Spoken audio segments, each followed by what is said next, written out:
ನಿಮ್ಮ ಹೆಸರು ಅಂಕಲ್? ಶ್ರೀನಿವಾಸ್. ಶ್ರೀನಿವಾಸ್. ಶುರು ಮಾಡ್ಲಾ? ಎಲ್ರಿಗೂ ನಮಸ್ಕಾರ. ಇವತ್ತು GKVK ಬೆಂಗಳೂರು ಹೆಬ್ಬಾಳದಲ್ಲಿ ಇದ್ದೀವಿ. ಅಲ್ಲಿ ನಮ್ಮ ಕೃಷಿ ವಿಶ್ವವಿದ್ಯಾಲಯದಲ್ಲಿ ಹಂದಿ ಸಾಕಾಣಿಕೆನ ಮಾಡ್ತಾ ಇದ್ದಾರೆ. ಹಂದಿ ಸಾಕಾಣಿಕೆ ಮಾಡ್ತಾ ಇರೋರು ಅಂಕಲ್ ಹೆಸರು ಬಂದ್ಬಿಟ್ಟು ಶ್ರೀನಿವಾಸ್ ಅಂತ ಅಂದ್ಬಿಟ್ಟು ಶ್ರೀನಿವಾಸ್ ಅವರು ಇವತ್ತು ನಮಗೆ ಇದಕ್ಕೂ ಮುಂಚೆ ಹಸು ಸಾಕಾಣಿಕೆ ಬಗ್ಗೆ ಮಾಹಿತಿನ ಕೊಟ್ಟಿದ್ರು. ಇವಾಗ ಹಂದಿ ಸಾಕಾಣಿಕೆ ಬಗ್ಗೆ ಮಾಹಿತಿನ ಕೊಡ್ತಾ ಇದ್ದಾರೆ. ಇಲ್ಲಿ ಯಾವ ರೀತಿಯಾದಂತಹ ಹಂದಿಗಳಿದಾವೆ ಮತ್ತೆ ಎಷ್ಟಿದಾವೆ, ಇದರಿಂದ ಏನು ಯೂಸು, ಯಾಕೆ ಇಲ್ಲಿ ಸಾಕಿದೀವಿ, ಮತ್ತೆ ರೈತರು ಇಲ್ಲಿ ಬಂದರೆ ಏನು ತಾಂತ್ರಿಕ ಮಾಹಿತಿನ ಪಡ್ಕೋಬೋದು ಅಂತ ನಾವು ಈ ವಿಡಿಯೋಲಿ ನೋಡ್ಬೋದು.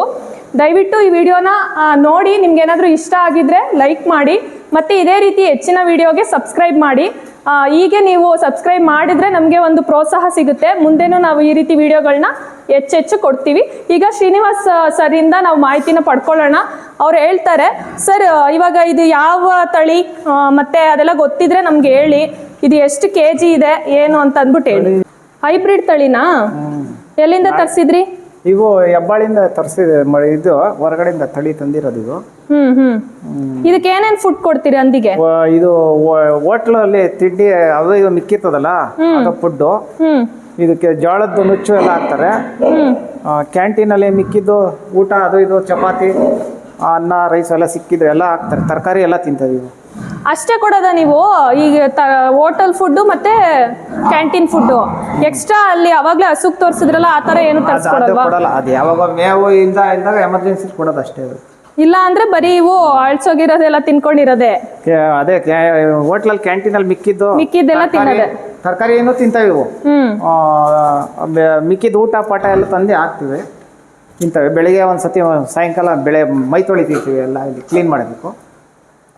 ಇದಕ್ಕೆ ದಿನ ಕ್ಲೀನ್ ಮಾಡ್ತೀರಾ? ಇದು ಇದ್ರೆ ಚೆನ್ನಾಗಿರಲ್ಲ ನೋಡ. ಅಲ್ಲಿ ದಿನ ಮೈ ತೊಳಿತೀರಾ ಅಂಕಲ್ ಇದನ್ನ? ನೋಡಿ ಇವು ಆಗ್ಲೇ ಹೆಂಗ್ ಮಾಡ್ಕೊಂಡು ಯಾರು ತೊಳೆಯೋದು ಇದು ದಿನ? ಪ್ರೆಜರ್ ಮೋಟರ್ ಪ್ರೆಜರ್ ಹಿಡಿಯೋದು ಮಿಷಿನ್ ಹೋಯ್ತದೆ, ಎಲ್ಲ ಆಚ್ಕೋಯ್ತದೆ ಕ್ಲೀನ್ ಆಗಿ. ಅದೇ ಪ್ರೆಷರ್ ಹಾಕಿದೀವಿ. ಗರ್ಭ ಫಲ ಆಗವೆ ಕೆಲವು ಮರಿ ಹೆಣ್ಣಂದಿಗಳು. ಹೆಣ್ಣಂದಿನ?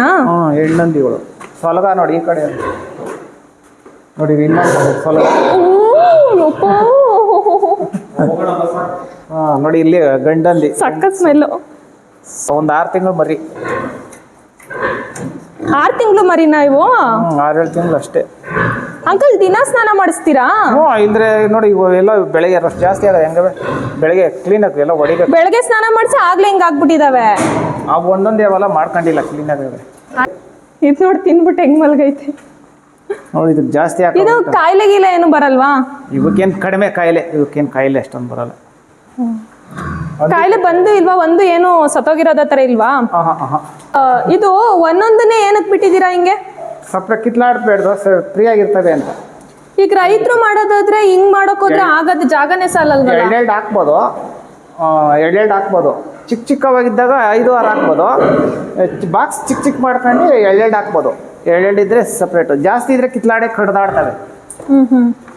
ಒಂದು ಗಂಡು ಒಂದು ಹೆಣ್ಣು ಹಾಕ್ಬೇಕು. ಆಮೇಲೆ ಅವು ಫಲ ಆದ್ಮೇಲೆ ಒಂದೊಂದೇ ಸಪ್ರೇಟ್ ಮಾಡಬೇಕು, ಇಲ್ಲದ್ರೆ ಇದಾಗ್ಬಿಡ್ತವೆ ಕಚ್ಚಾಕಿ. ಗಬ್ಬ ಆಗಿರ್ತಾವಲ್ಲ, ಪ್ರಾಬ್ಲಮ್ ಆಯ್ತದೆ, ಗುದ್ಬಿಡ್ತವೆ, ಕಚ್ಚಾಡ್ತವೆ.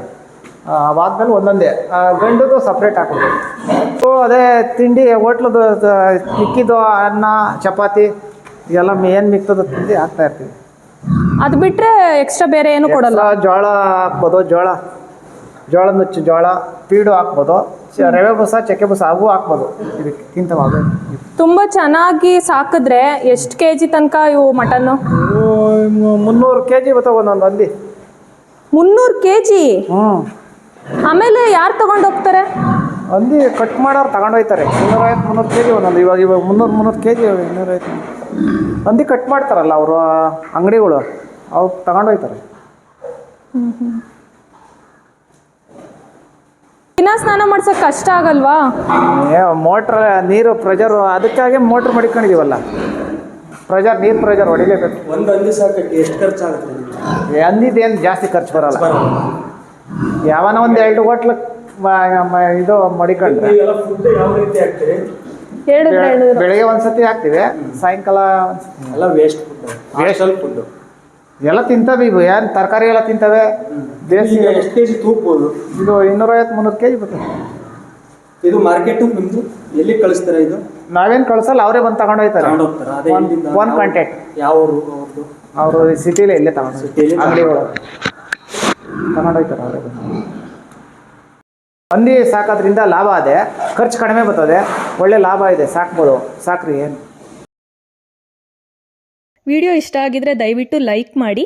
ಅದೇ ರೀತಿ ನಿಮಗೆ ಕೃಷಿಯ ಬಗ್ಗೆ ಯಾವ ರೀತಿಯಾದಂತಹ ವಿಡಿಯೋಗಳು ಬೇಕು ಅನ್ನೋದನ್ನು ಕಾಮೆಂಟಲ್ಲಿ ತಿಳಿಸಿ. ಈ ವಿಡಿಯೋ ಬಗ್ಗೆ ಏನನ್ನಿಸ್ತು ಅನ್ನೋದನ್ನು ಕಾಮೆಂಟಲ್ಲಿ ಹಾಕಿ.